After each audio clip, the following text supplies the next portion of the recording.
moving to oneness.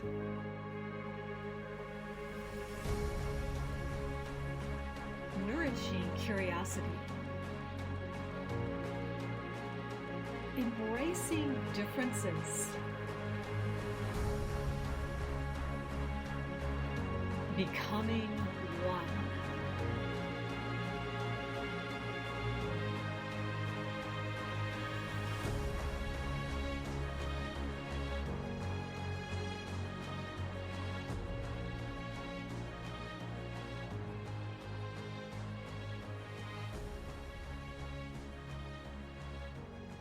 Our world is so beautiful. Many of us don't understand all of it yet, especially our landscape, our animals, nature, and how everything comes together, how the interplay is. Yesterday I looked at a website where I'm asked to sign a petition. And the big topics were about saving rainforests, jungles, land. So today, because it touched me so deeply yesterday, I would like to set an intention with all of you that we have fantastic ideas, that we create a wave of integrity, a wave of ingenuity. So new things are invented that support all of us and are able to keep our earth in balance and harmony. So hello, I'm Meilin Ehlke, your host of the Moving to Oneness show. This topic is so important for me. I have a little bit of a background in landscape architecture, did my undergraduate study in it and my master's. I also studied pre-vet, so I'm always interested in animals before I switched to landscape architecture. And as a pre-vet, you had to choose between zoology and animal science. So I got to learn about the husbandry of animals, most of them that we use to feed ourselves. And that's gotten me to think a lot recently of how not so much has changed. Oh, and I did study 2 years of business in Europe before being pulled over to the US to study the two fields I just spoke about you. And luckily, I was able to bring all these things together. In my thesis, or dissertation, I should say, I wrote about creating a landscape for cats, because the felines, they brought me to the place I am right now. With them, I wouldn't be a healer in this sense, the shamanic healer. Wow, this podcast is telling a lot about my story, even though I want to talk about how we can create ideas that are a blessing to the world. But maybe that is the point. So looking back on my life, I have a very broad education and the arts, right? So I have many viewpoints, as others are very specific in creating what they desire or putting their intention. For me, it was always very important to understand as much as possible the roundness and to go into each person and understand what their way of thinking is. So getting back to the petitions, I can understand many of people that want to create a business, then create products, and create products that really don't have a bad intention, but maybe they don't go back the whole way of where the material is produced, how it's produced, how it's brought together, which country it impacts, right? Because on one side we want to keep the air clean, so electric cars are created. But then on the other side, it is depleting the earth and really making a mess where they take out the lithium. Was it in Chile and Afghanistan, right? So there's an imbalance. And I don't want this topic to be a blaming, because I'm a big believer in the core, deep down, we all want to do the best. But how about raising and pulling up the vibration of how we think? And that we even ask deeper question, that when we're sitting in business rooms or together with friends, right? Often things are created during a conversation with friends, during a business lunch, when you meet people while traveling. Yeah, that's another point. Is it for us important to travel a little bit more, to ask more questions to people from other cultures and countries? You've heard me speak about this. To go in conversation with many people. And taking the time when we do create, design, materialize ideas, to see what is involved, where does it make another impact except the impact it does as the final product. What can you do? What can I do? What can we do? So for the first part is, in our daily life, we can ask questions about what materials and products we use, right? I'm a mom, I'm going to use myself first. Cleaning products, are they ecological or not? Materials we sit on, we sleep on. Underwear, right? Bedding. Material we have on our chairs and couches. The list goes on. So do you look for materials that are made maybe out of cotton or wool, and then maybe fair trade or even organic? Because think about it first, that's all medicine for you. The soaps, shampoo we use, right? Is it good for you? And ask your body, it's a good part. Ask your body if it fits, if it's really meant for you to use. You can use a pendula, you can use muscle testing on yourself, or ask a friend or family member to do muscle testing on you. And just how do you sense yourself? How do you feel? Do you expand when something is right for you?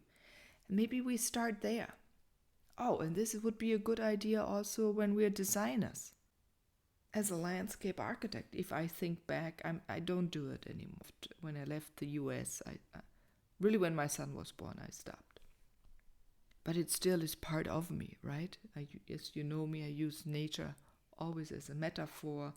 I do observe it very clearly and closely. And in many healings, nature is right here for me, especially microclimates, ecological settings. So again, we've talked in other shows about the food. If the food is right, that you feed yourself with, feed others with. When you build a team together to create a product. Now I lost the train of thought. This topic is not easy. It is really huge. Can we go in small and find a pulse and implement whatever we can do? Ask the small questions that ripple out into the world to ask the big questions that involve more people to asking those right questions. Oh, now I know. Going back to as a landscape architect, right? When I was creating spaces for people, I had to think about, does a person feel well in that space? Can they relax there? What is the space used for? Then maybe you know, when you design, you have to look at the trees so you don't disturb their growth, their community. Again, a community of humans, animals, the wind, the water, where does the water flow? It's a very complex thought process. And I was in college, I think the last generation, and also in my work after college, that still used a light table with layering all these pieces of paper and all this information of the engineers, the geologists, the designers, maybe the artists, the roadways, and on and on and on, right? The plant material, depending what projects you had. So it was always so infinitive, and I loved that about that field, because there again, as you know me, it was art was included, psychology, the health, nature, regeneration, restoration, innovation, conversation, and the brainstorming. And then a time where you could think through things yourself and bring it to paper. And again, you come together. This coming together and bouncing back ideas is maybe something that will support us if a product that we're creating all the way down the line from where it's produced, the materials are growing, if they're growing materials included in your products or the products. Who's involved? And again, what is psychology? How are they treated, the workers? I was talking about land destroying of forests that are so needed. That's something I have learned when I was in college, and our teachers had learned already in college. Though that's almost 100 years, and we're still destroying in a speed because our machines are so big that we're using to log rainforest, jungle, pristine ecosystems. And not mostly in the part in the world, I'm speaking now more from the Western view, right? We go there where it's more cheap or cheaper to produce, so there are less rules probably in those countries. But why are we still so destroying so much? And again, not blaming, it's just questioning. Can we find different ways where instead of monoculture, right, these jungles that are such interwoven, complex settings become a monoculture and maybe a dual culture or maybe a triple culture if you're really, really lucky. The rain washes then things out because there are different rains than we have here in Germany. Or, when I lived in the US, when I lived in Maryland, there were different rains than in Georgia. In Georgia, when it rained, it came down. Everything washed away. And there I learned too, right? The cotton fields, because of the huge cotton fields, the topsoil has been removed. And then they luckily planted pine, but it takes ages. We spoke about that in another podcast too. 250 years to have a forest again, if it's healthy and it's not disturbed and no one walks and drives through. And then we destroy so quickly somewhere else. And I understand there's money involved and a lifestyle, but what do we need in this world? Food, palm oil. It is in chocolate products. It's in many products we eat. Can we say, is palm oil products even healthy for us in our body? And say, no, we don't want it. And we voice that, right? That other things are included in it. Do we need it in a gasoline? Do we need it in gasoline for airplanes? So there's where I want to set the intention for the ingenuity, that, I'm probably saying the word wrong, ingenuity, the new machines, because we are a culture of machines, are being produced that burn in a different way, that we look at machines in a new way, from different viewpoints. instead of keeping just or making older ones better, more sufficient. Do we need so much wood in our buildings, our flooring? In a way, we don't, because it keeps us not connected to Mother Earth, right? It disconnects the feels. You know the difference when you walk outside barefoot. You have a better connection to the earth as soon as you touch stone, grass, soil.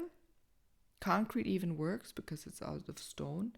And wood, plastic, asphalt cuts us off.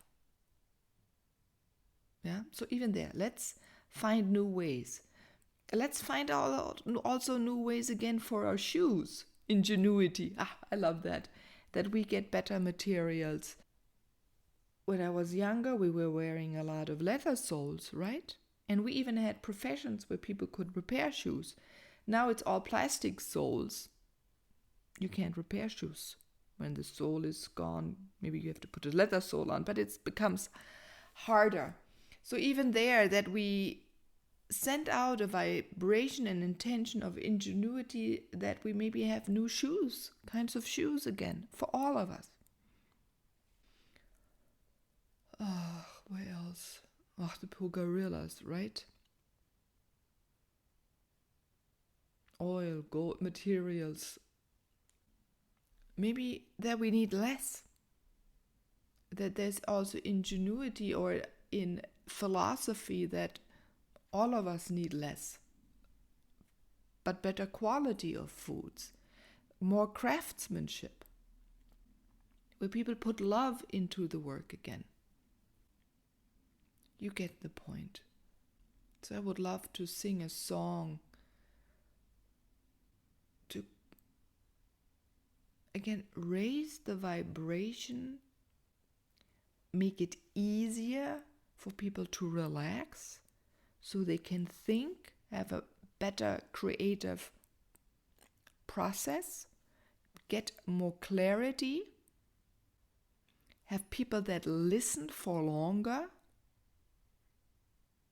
genuine listen, think things through with you, with me, with all of us as we create our ideas into material, that everything is dedicated, that it feels good for anyone that uses it, eats it, bathes in it, drives in it, flies in it, or the boat, the whole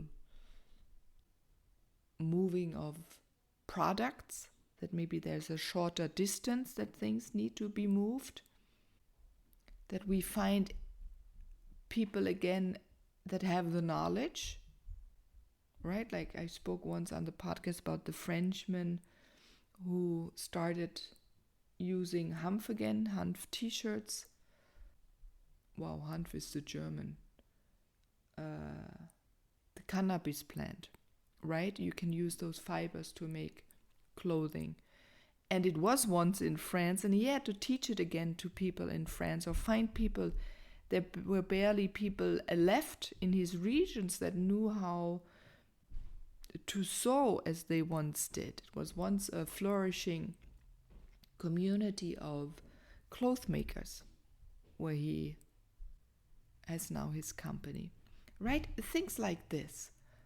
Again, harmony, that we can involve our community, find better products, see that they're not hybrids, that they can reproduce, and then we don't do these things so far away where we don't understand the culture, right? Or deplenish it, destroy. We don't have to destroy anymore. And I know they're still being destroyed. There's still war. But let's concentrate and set the intention that it's being created right now into the future, and everyone becomes more comfortable, happy, joyful, fed, that we find information again how it has been done in our culture before, any culture around the world, that we use plants that came from our region, that forests can grow again, and that we will have topsoil in 2035, and not like it's predicted that we won't have it. Many of us won't be here then anymore because there's not enough food, unless we all go in a high vibration, and we barely need food by then. I have a big smile on my face now. We get going this way. So, intention that we become loving, creative people with the best intention for ourselves and everyone involved, humans, natures, and animals alike.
Intention of having pure thoughts. Oh, thank you for letting me speak, for listening and being there. The best for your creativity, your clarity, and then your success in creating a beautiful path, beautiful vision for our earth, for us humans, for nature, animals, plants, and the cosmos, universe. Thank you. I'm Meilin, your host of the Moving to Oneness podcast. Bye bye.